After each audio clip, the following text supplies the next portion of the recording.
Okay, you're in charge of updating a website that has some images that you need to replace out of a specific size. So I'm going to use a real life example here of a volleyball webpage that has a new roster for the 2018 year, and what I'm looking at is how the page looks in 2017. There's some alignment issues going on here. Part of it is that there's a rough crop of images, roughly square, but they aren't all exactly the same. So we need to make them all exactly the same. So I'm going to use this first one as a guide to be the number that I want it to be.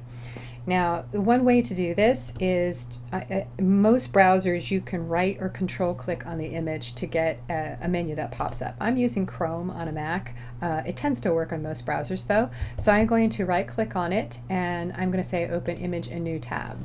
And when I do that, here's the tab, and let me zoom in. What you can see is it's telling you what the file name is, and then it's telling you the width and height. That's what I want to know, is the 350 by 348. That's what I'm aiming for, and I want to crop all the images to be exactly that width and height in pixels. All right, so you can of course do this very easily in Photoshop, but sometimes you might be somewhere else. You might be on somebody's computer and they don't have that particular application, or you just want to do this really quick. And there is a website that I'm going to point you to, which is resizeimage.net. It's really easy to use, really quick, and works everywhere. What they say at the bottom: crop and resize any image to the exact pixel or proportions you specify and reduce the file size significantly without losing quality for free without Photoshop. Well, you lose a little quality whenever you compress something, but yes, it does work. All right, so the image that I have here off the screen that is really big. This image is actually 324 by 4032 equaling 1.8 megabytes. So there's a lot of these images and we need to resize them to all be the same. Now this is quite a vertical image, so I am going to need to crop her. So I need to crop her, and then I need to figure out the width and height. Okay, so what I'm going to do is I'm going to upload this image by clicking that upload button in the first step, and I already have her there, and there you can see it's telling me what the size of it is, the 3024 by 4032. I'm going to click open, and it's going to upload it there, and it's going to give me a preview of what that image looks like, which you can see down here, and I need to crop it. So in step 2, what you want to do is declick normal and click on fixed aspect ratio, because we want to give it the ratio as we start to slide over the image to do the crop. So we already know what we want it to be, which is 350 by 348. 348.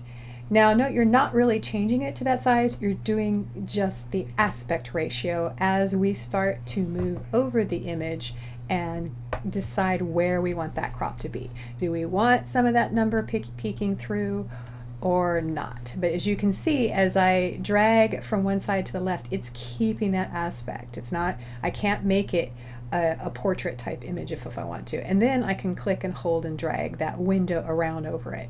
Once I decide that I got the particular crop that I want to do, I just select the button that says crop. Okay, so I like that shape, but I'm not done yet. Step 3, I can rotate the image if I want to, because sometimes they'll send it to me and it's taken with a phone that didn't flip it, so I need to resize it that way.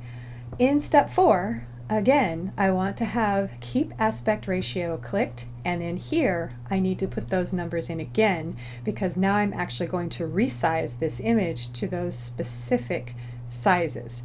So in this case it's 350 by 348, which is already there. Okay, so then there's some other options you can do as far as transparencies and whatnot. I don't need that right now. Number 6, we're going to jump 5 and go to number 6. This is where you choose the image file format, which most of the time will be JPEG, but you can choose these others as well if you need those. Then we jump down to 7, which is image quality. Best image quality tends to be fine. If you have a lot of large images, you might want to play around with the other compression. You can also use this slider to slide it in some, but I'm just going to leave it like it is. And so if I go down to resize image, it's going to resize that image.